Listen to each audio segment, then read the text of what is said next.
Welcome to the Rational Egoist. I'm your host, Michael Liebowitz. And as somebody that's interested in persuading folks to come over to the liberty movement, to adopt the liberty philosophy, I'm very interested in how to communicate these ideas effectively. And today's guest actually wrote an article about how to communicate these ideas effectively. He's also prominent within the liberty movement. He's a libertarian opinion journalist and formerly the managing editor at the Foundation for Economic Education. Patrick Carroll, welcome to the show. Thanks for having me on. So tell us a little bit about yourself and your background. Yeah, so I was born and raised in Toronto, Canada, and I currently live just west of Toronto in Guelph. I became a libertarian in 2018. The Canadian government was passing some legislation that I was really concerned about, and I was especially interested in free speech. Jordan Peterson was also a big influence on me. And so, yeah, I discovered the Mises Institute, the Foundation for Economic Education, some YouTube channels, and just started going down the rabbit hole, reading a lot of books.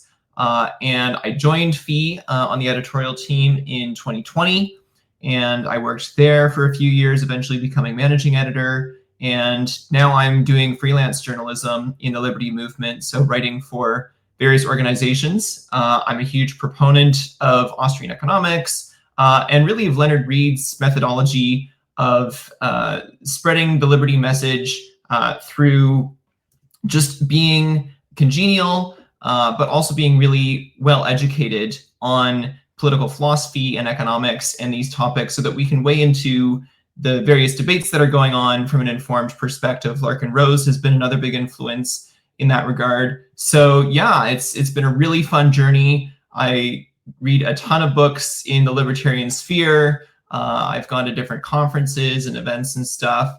And yeah, I'm just really passionate about promoting this philosophy. You got to tell us who Leonard Reed was.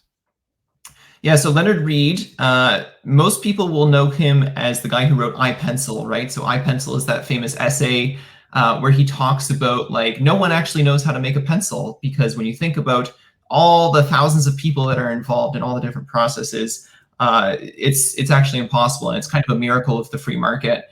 So he's known for being the author of that essay. The other big thing is that he founded the Foundation for Economic Education in 1946, and he was president there basically until he died. So Leonard Reed was a very big deal in the liberty movement in the 20th century, and FEE was a huge part of getting the liberty movement started. A lot of people in the 1950s, 60s, 70s, when they first discovered these ideas, it was through FEE's publication, The Freeman, or it was through a talk or a seminar that they attended. And Leonard Reed was really at the front of that. He gathered together a group of very smart people, economists, journalists, politicians, and so on, who really understood these ideas. Ludwig von Mises was a huge inspiration for him. Henry Hazlitt was in this circle. And yeah, Leonard Reed was a really big champion of letting creative energies flourish, as he would say. And so he has a number of books talking about libertarian leadership, talking about, kind of movement strategy questions, but also making the case for free market economics, deregulation, lower taxes, all that kind of stuff. And you participated in, I think you told me it was the Hazlitt Fellowship, something, what was it called? Yeah, so my former boss at FEE, Dan Sanchez, launched a program called the Hazlitt Project, where we would get fellows in like a 6-month internship program. We would have a cohort of 5 or 6 fellows. And so I was helping to run that program at FEE, and it's still going on at FEE. So people like Brett Cooper came through that program, Hannah Frankman, Liam McCullum, a number of big name libertarians have gone through that. And really the point of that program was to develop a cadre of libertarian thinkers and pundits who we could train them to kind of try to become the next Henry Hazlitt, is the idea, right? And so we would train them on social media, on writing. We would give them courses in like lectures on the freedom philosophy, the background of the freedom philosophy, on Austrian economics, and really try to set them up for success in various entrepreneurial ventures or in the journalism world, so that they could kind of go out and really champion this philosophy. So in your article, you talked about the importance of being educated, and obviously you understand these things. And I'm just looking around my desk here, and I've seen a lot of books, and I want to see if you've read them. How about this one? Theory and History by Mises. Yes, I've read that. Okay. I'm sure if you've read this. What has government done to our money? I haven't actually read that one yet. It's on my shelf. Oh, wow. It's a slim one, yeah. All right. Okay. How about this one here? Monetary History of the U.S. Have not read that one yet. Oh man, I'm tripping you up. I know. Okay. How about this?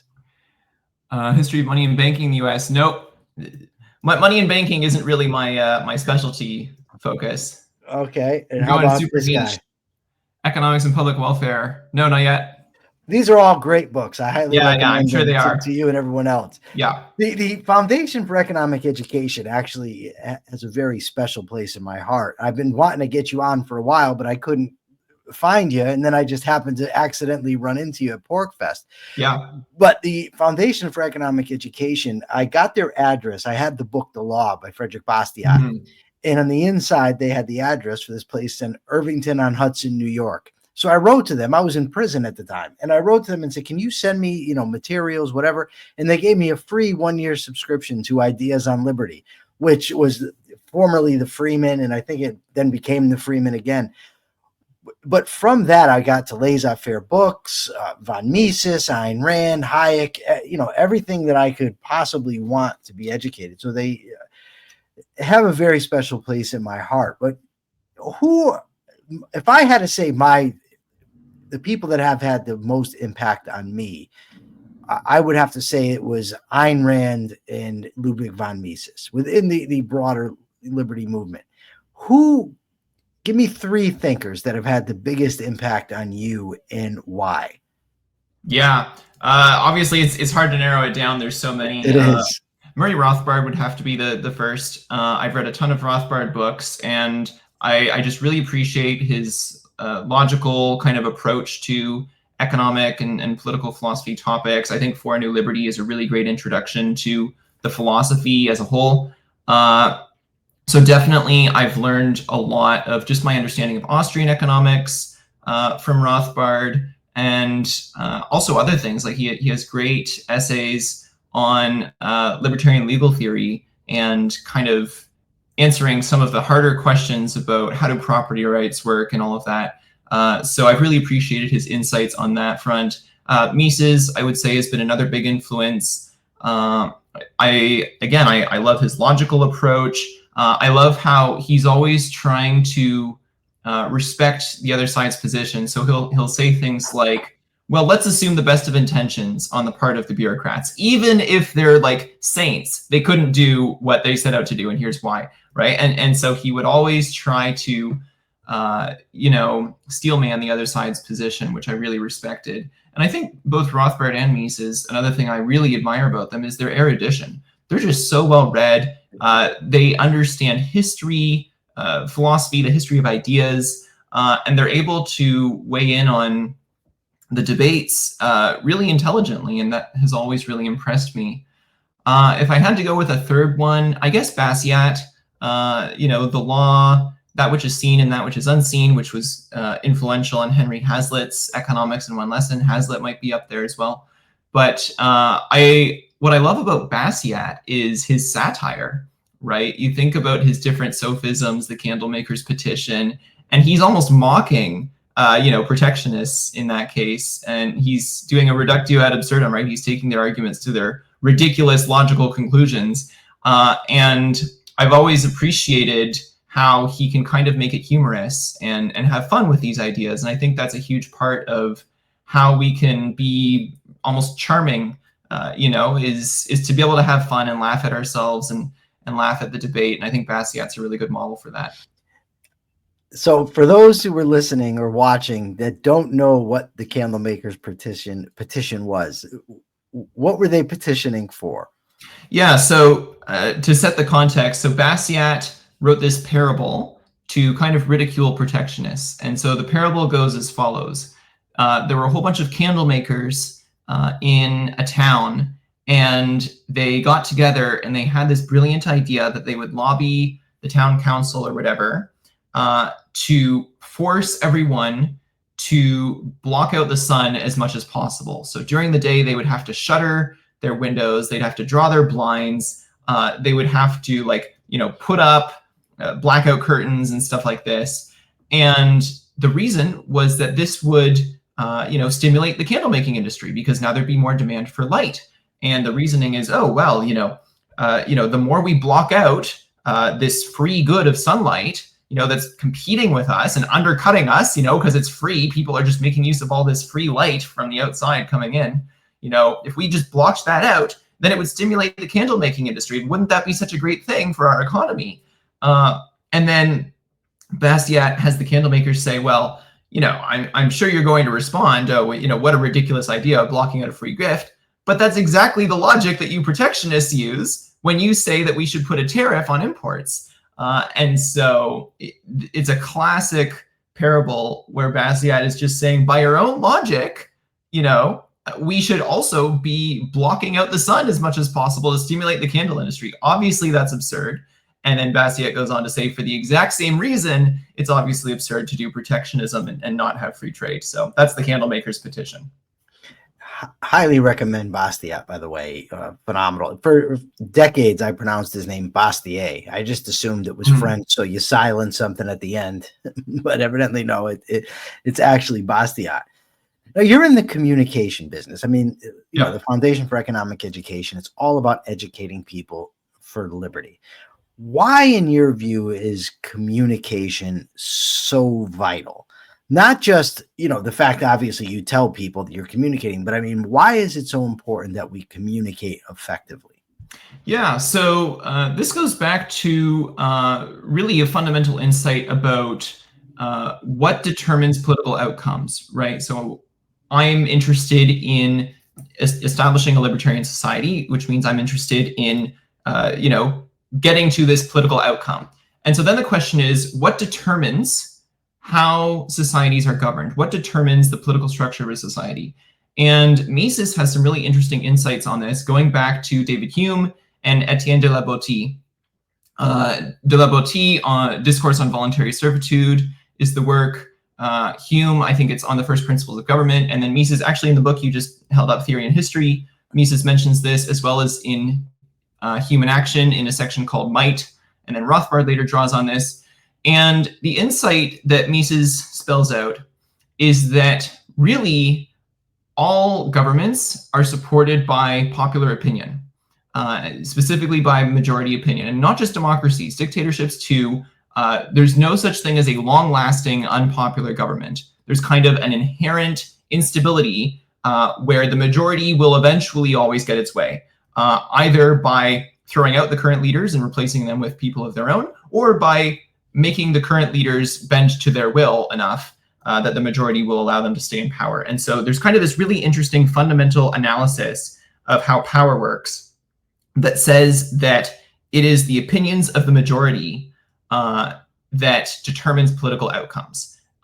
As Mises writes in Theory and History, he calls it the despotism of public opinion. The fight for liberty is ultimately the fight against the despotism of public opinion, right? I think Larkin Rose has a great quote where he says, I'm not afraid of the Hitlers of the world. I'm afraid of the millions of people who will do his bidding, right? Because one Hitler is just a lunatic standing out, right? It's all of the people who support that philosophy and who are willing to act it out that are really the problem. And so, unfortunately, the problem of establishing a libertarian society is a problem of persuading the masses, of getting a critical mass, a majority presumably, or maybe more, to agree with the non-aggression principle and to try to live that out.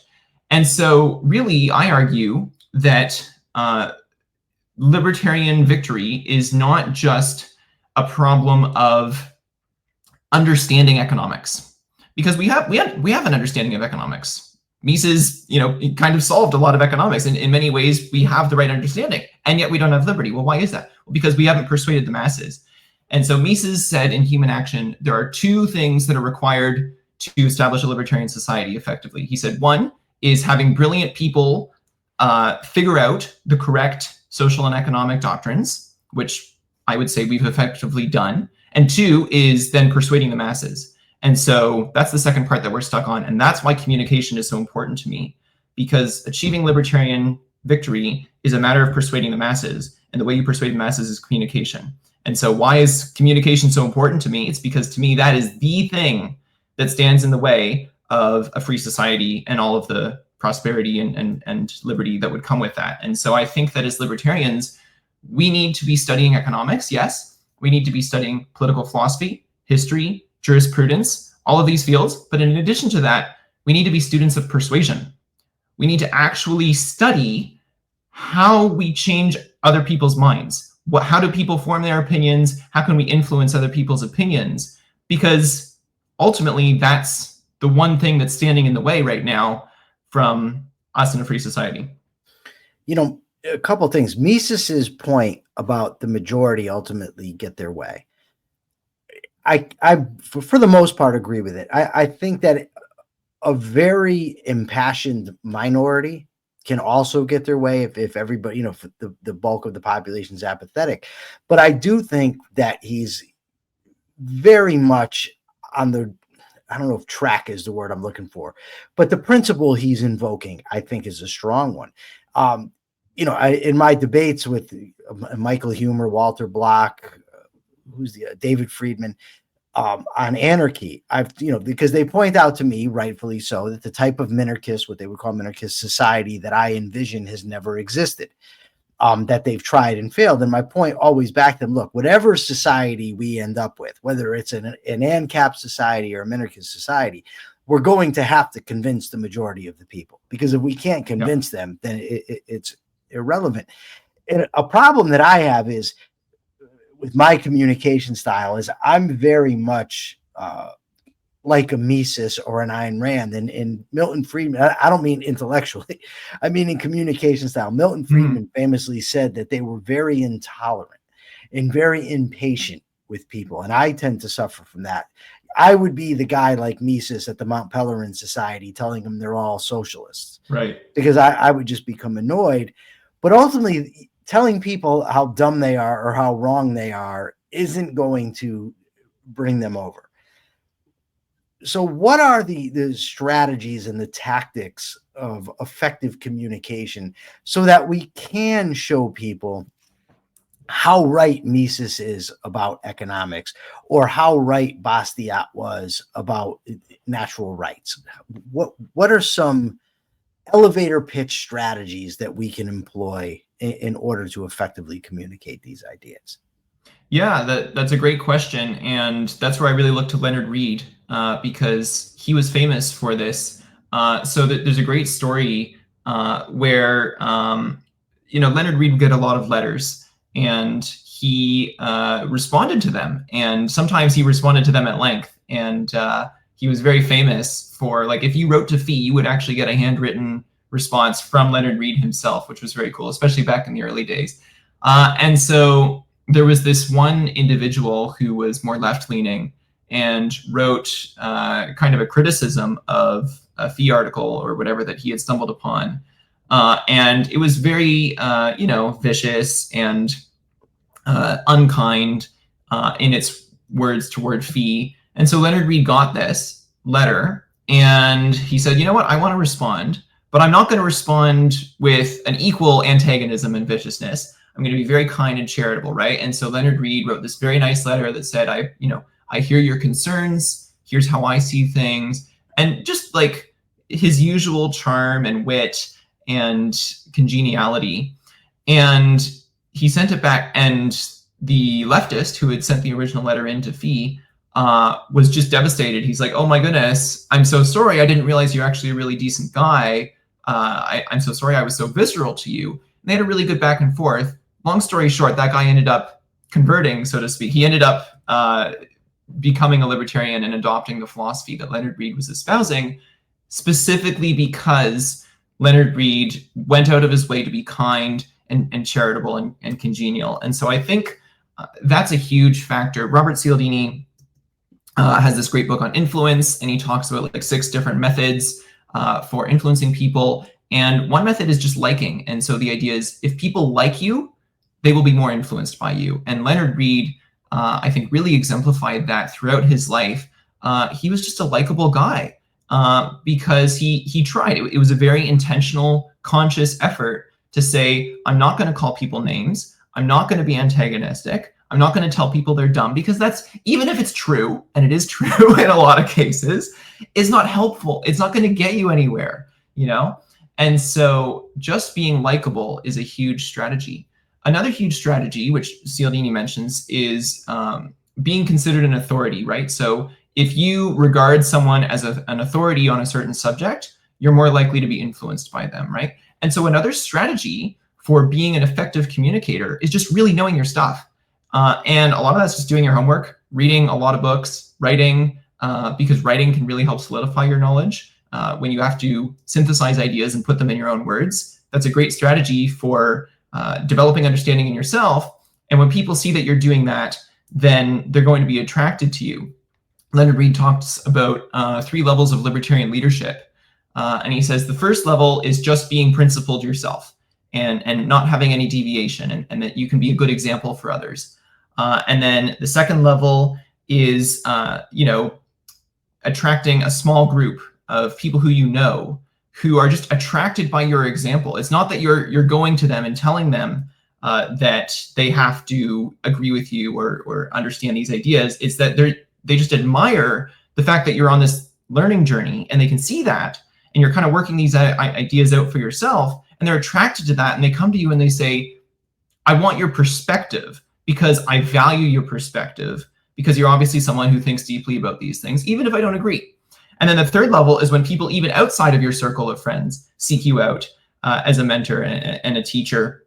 And so, but to do that, you actually have to know what you're talking about. And one of my common criticisms of the liberty movement is there are a lot of people who are very passionate advocates of liberty, but they're not very well-read or informed advocates of liberty. They don't really understand the philosophy. When they start getting into a debate with a leftist who knows their stuff, oftentimes it's the leftists running circles around us rather than the other way around. And that's kind of embarrassing, and so I'm a huge proponent of knowing our stuff as part of the strategy of being compelling, being persuasive, and being taken seriously, because a lot of the times we're not, and we kind of deserve it sometimes.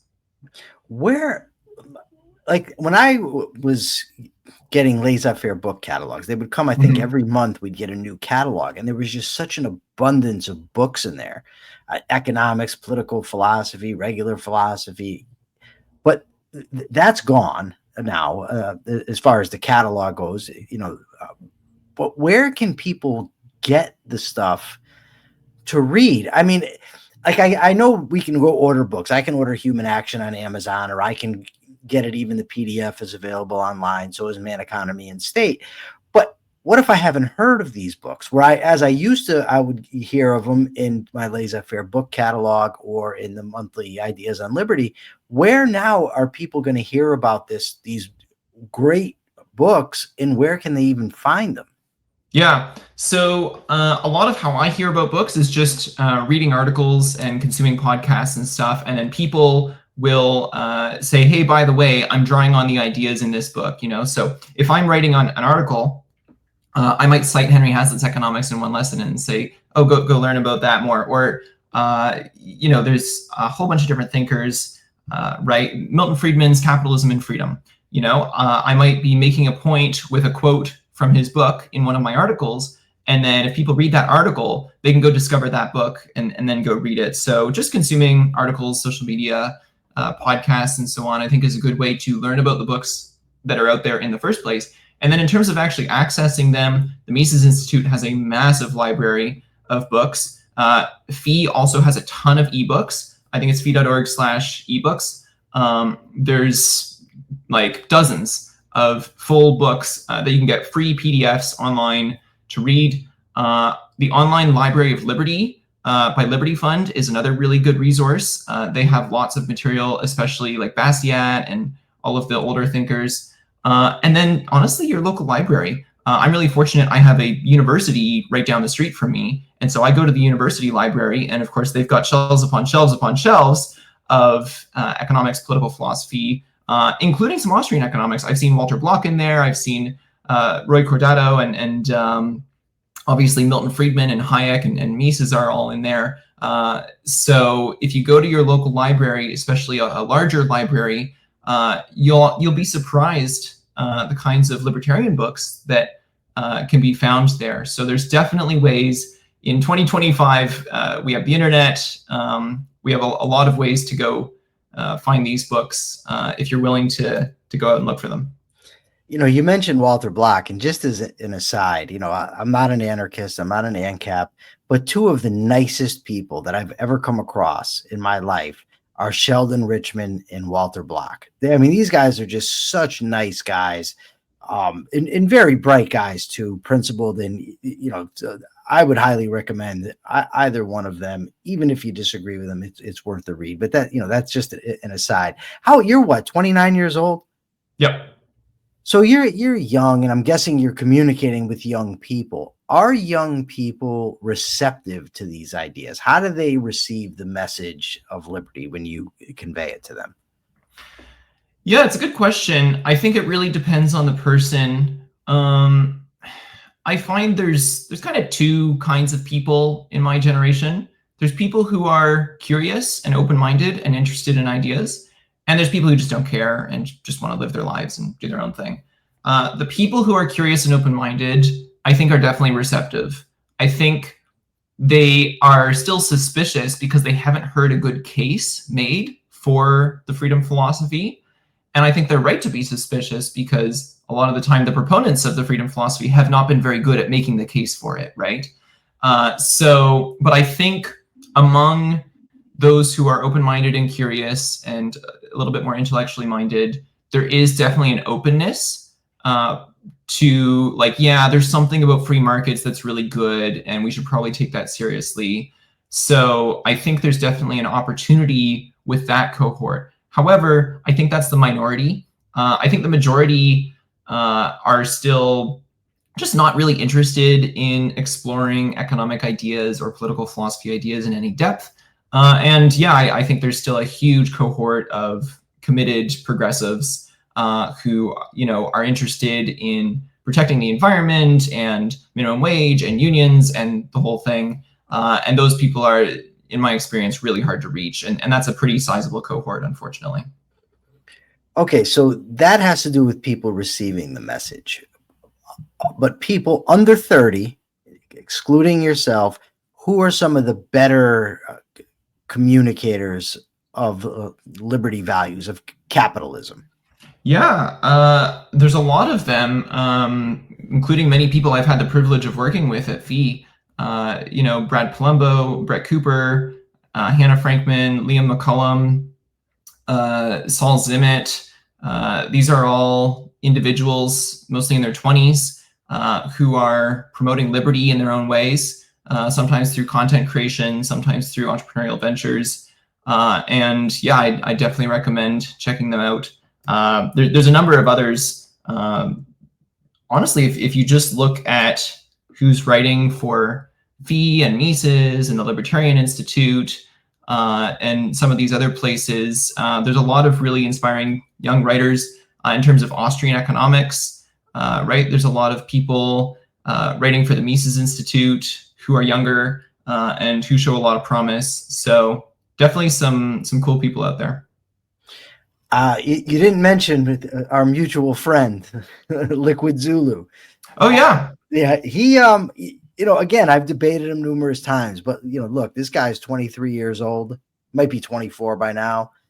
What a sharp mind, what a bright future. Very, very interested in ideas. He's great, too. Absolutely.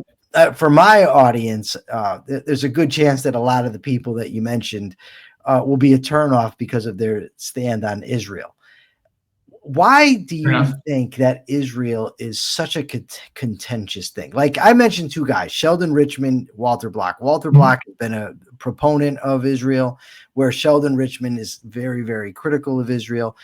And I got to tell you, the fact that he's critical of Israel and I'm not doesn't make me not like him.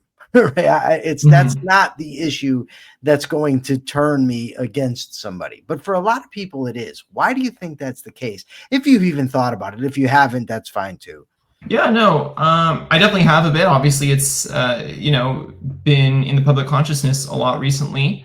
I think it's a really tricky ethical question, and it really gets at the heart of some of these debates around how do property rights work, and what's the ethical foundation of libertarianism, right? Obviously, there's different schools of thought about what the proper ethical foundation of libertarianism is. You've got people in the natural rights school, more utilitarians.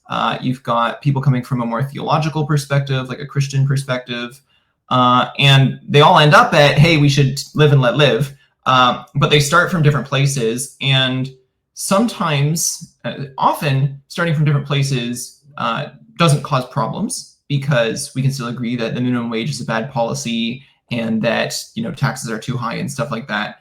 But when it comes to some of these really tricky ethical questions about things like war and foreign intervention, then the fact that people are coming from different starting points, I think, starts to matter more and starts to have more of an influence on them ending up coming from different perspectives. So I can totally understand the different perspectives on that particular conflict with Israel.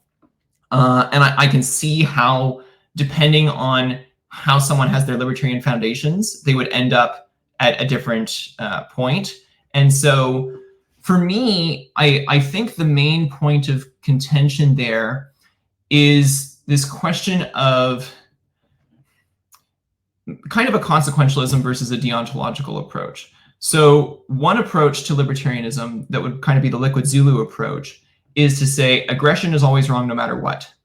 And anytime you're initiating violence, anytime you are coercing an innocent person, like, that's an immoral act, you shouldn't do that.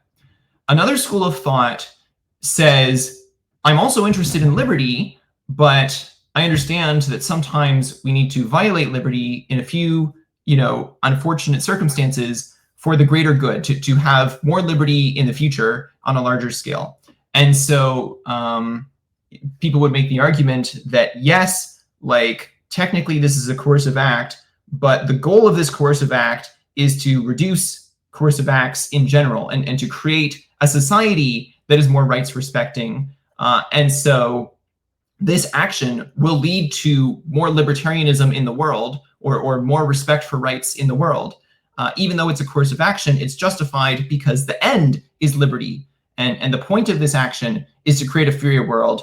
And so sometimes you need to violate liberty to defend a broader liberty. And so I think those are kind of the two schools of thought that are really wrestling with this. The question is it a matter of I should never initiate coercion against someone else? Or is it a matter of let's do what we can to establish a society with the least amount of coercion?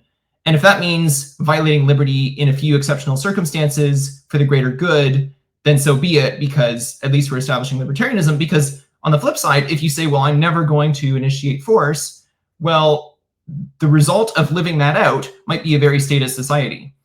And so then you can fairly ask the question, like, is that what libertarians should be doing? And so I think that's the fundamental tension behind a lot of these conflicts over things like foreign policy. A guy on Twitter a while back said that he is opposed to the government restricting immigration, because he says to do so is to initiate force. Right. But he said he thinks that open immigration is a bad policy, and it's going to have terrible effects. And that to me is kind of like what you're talking about. It's like, is it so supposed to be sacrificial? Now, I happen to disagree with him on the consequences of immigration, right, but nevertheless, it points to the type of thing you're talking about. And I think, by the way, you gave a perfect answer to the question. And that's why oftentimes when I'm going to debate somebody, I would rather just start with ethics and ethical principles. And people sometimes get aggravated with me. Oh, no, but I want to talk about this. And the problem is, okay, you want to debate the specific, in say an Israeli attack on Gaza. But you're starting there without any ethical foundation. We have to get through that first, and then we can judge the specific concrete action. But if we're not even coming at it from the same ethical point of view, and we haven't decided who's right there, there's no way to assess the rightness or wrongness of an action that far down the line. So I think that you're absolutely correct. It's about, oftentimes, it's about fundamental ethical perspectives. And that, I think, is where a lot of the sort of arguments come in. And like you said, 90% of the time, there may be no argument. And you tend to think that, oh, everybody's on the same page. And then you come to these sort of sticking points where you're not on the same page. So when it comes to the liberty movement, are you optimistic about the future, about ever having a really free society, a capitalist society? I am. And I'm more long-term optimistic. Short-term, it's hard to say, but long-term, I am. I think we're still very early. These ideas are still very young. They've been around for a few decades, which is nothing in terms of human history. And we have the internet, which means for the first time in human history, we can spread these ideas globally like we've never been able to before. So I think we're very early. I think there's a lot of opportunities to spread these ideas. And I think we're right. And I think eventually, whether it's Malay in Argentina, whether it's, the economic freedom indexes showing that capitalist societies tend to be freer and healthier and happier and all of that, I think eventually the data are just going to be overwhelming that freedom works and that freedom is better.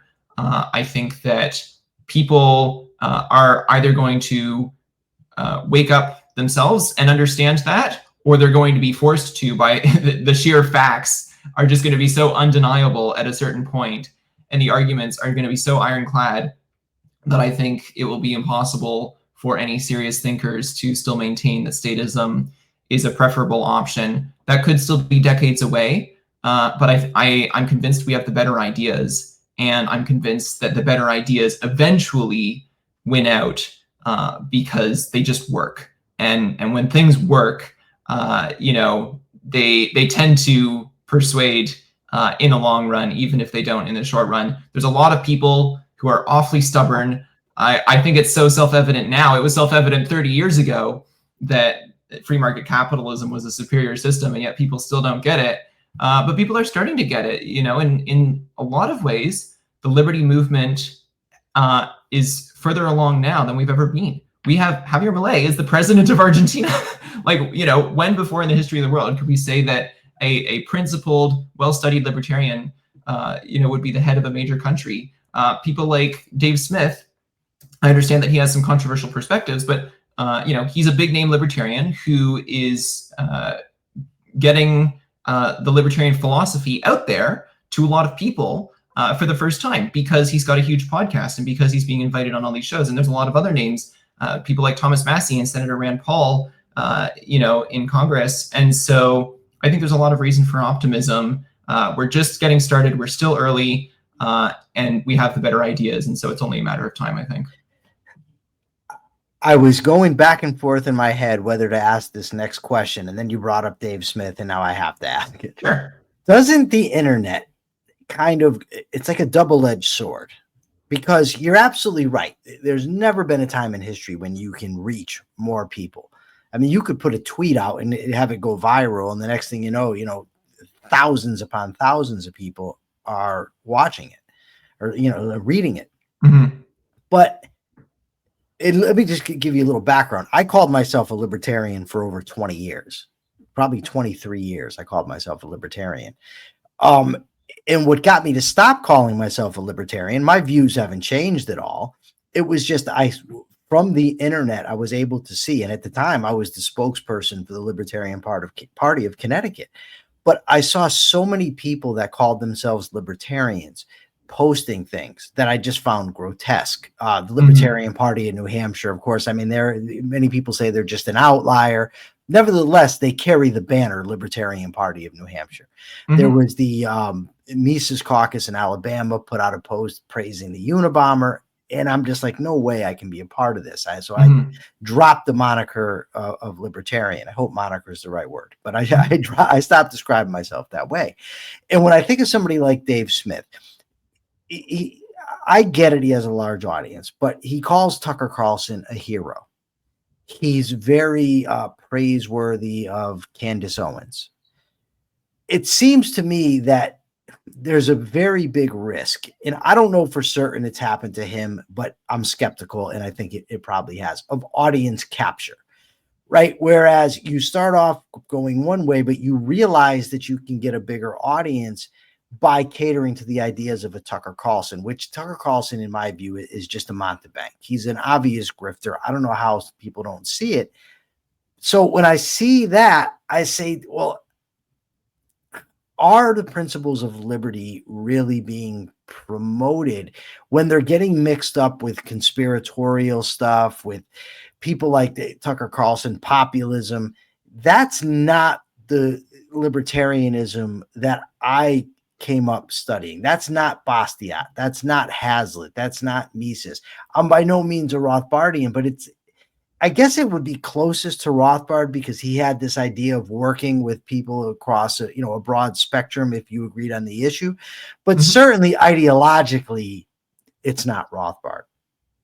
Does that concern you that libertarianism simply becomes with such a broad tent that you've obliterated the concept? I mean, you're way beyond Knox's idea of the remnant at that point. Yeah, no, it's definitely a concern, and branding is an important thing to be thinking about in terms of what labels we use for ourselves. And there's a lot of different branches of the liberty movement, broadly speaking, and some of them say things that I kind of disagree with. Now, some of them say things I disagree with because I think they're going against the principles of libertarianism. Like, I think they're saying something that is like anti-libertarian and is actually like a pro-statist argument. And then there's other people I disagree with just because like I disagree with their cultural views or their religious views or whatever. And so it's like, well, you're a consistent libertarian, but like, I still don't want to be affiliated with, that particular take or stuff like that. And so, I've always kind of been a proponent of look, we're a big tent, and we're, as long as we're all in the same philosophy, then let's come together and promote these ideas that we share. We don't have to paper over our differences either. We can absolutely say, yeah, I disagree with this guy on this point. And if we think someone is violating libertarian principle, then absolutely. And I think the movement is very good at having these internal discussions and debates about, hey, like, I think this guy who's going around calling himself a libertarian, but he's advocating for something that's like against libertarianism, like, hey, I want to call that out. That's great. And I think the movement does a great job of each faction, so to speak, kind of making its case for why it is like the truest libertarianism. So yeah, we have a healthy internal dialogue and debate, and I think that's good. And I think it's good that we're wrestling with these issues and calling out people that we think are deviating from principle. At the same time, broadly speaking, we are all on the same team. And I think it's important to remember that, we need to work together against the leftists and the progressives who are much more the enemies of freedom than, our friends who might have a few deviations here and there. And so like take a figure like Millet. Millet is controversial. He has some takes that I agree with. He has some takes that I disagree with. But what I love about Millet is that he gets on TV and he just explains basic free market talking points. He's drawing on Karl Menger, he's drawing on Böhm-Bawerk, he's drawing on Henry Hazlitt and Milton Friedman, and just making the basic case of here's why Keynesianism is wrong. Here's why, anything that's a need isn't necessarily a right. And he's just going through and making these basic arguments that's really teaching people about these ideas for the first time to a huge audience, and using the platform as an educational opportunity and inspiring a generation of young people to go read these books and dive into these ideas. And I think that's really awesome, regardless of the fact that I agree or disagree with him. And Dave Smith, I would kind of say the same thing. To the extent that he is using his platform to introduce people to these ideas, and make a really compelling case for the philosophy, that's great. And yeah, I'm not going to agree with him on every issue, and we can talk about that, and we should talk about that. But I'm still happy that he's exposing a broad audience to the philosophy as a whole. And I think we need more people doing that. You know, the idea of schisms, I've had a lot of debates in my life, and it's very rare that I've walked away from a debate thinking, wow, I just lost that debate. But one debate I unequivocally lost was to a friend of mine. And I made the point, and it was specifically, I was referring about objectivism, but it applies to the broader liberty movement. And I said, you know, the problem is you end up with all these schisms and you can't grow. And he said, you're exactly wrong. He told me it's exactly the opposite. He told me as an example, he said, look back to Christianity and look at all the schisms in early Christianity and that have come about, you know, throughout the last 2,000 years, and look how much that's grown. He said, and he told me, you know, he gave other examples that I just don't remember, but he said the empirical evidence just doesn't line up with the idea, with the intuitive idea that schisms are going to destroy a movement. He said it's the exact opposite. So in that way, you're probably correct to be optimistic. I'm still optimistic about the future of liberty, especially, you know, young people like yourself, Liquid Zulu, people, like I said, I disagree with, but young, ideas focused, pushing for liberty. I think it's absolutely fantastic. And I think your approach is great about educating, you know, continuing to learn, continuing to read the stuff. All right, Patrick. So where can people find you? Yeah, so I'm on X, formerly Twitter, at PatrickC1995. So that's the main place. I'm currently writing for the Daily Economy with the American Institute for Economic Research. I'm writing for the Mises Wire. I'm writing for the Libertarian Institute. So check out my columns there. And my personal blog is theprudentnavigator.wordpress.com. So if you want to check out some of my personal writings, you can head over to The Prudent Navigator. Awesome. Thank you so much. And I hope you come on again, because you've been a great guest. Absolutely. No, thanks for having me. I think these are really important conversations to have within the movement. And so it's great that you're hosting them. Thank you. For now, this is the Rational Egoist signing out. I'm Michael Liebowitz. Till next time.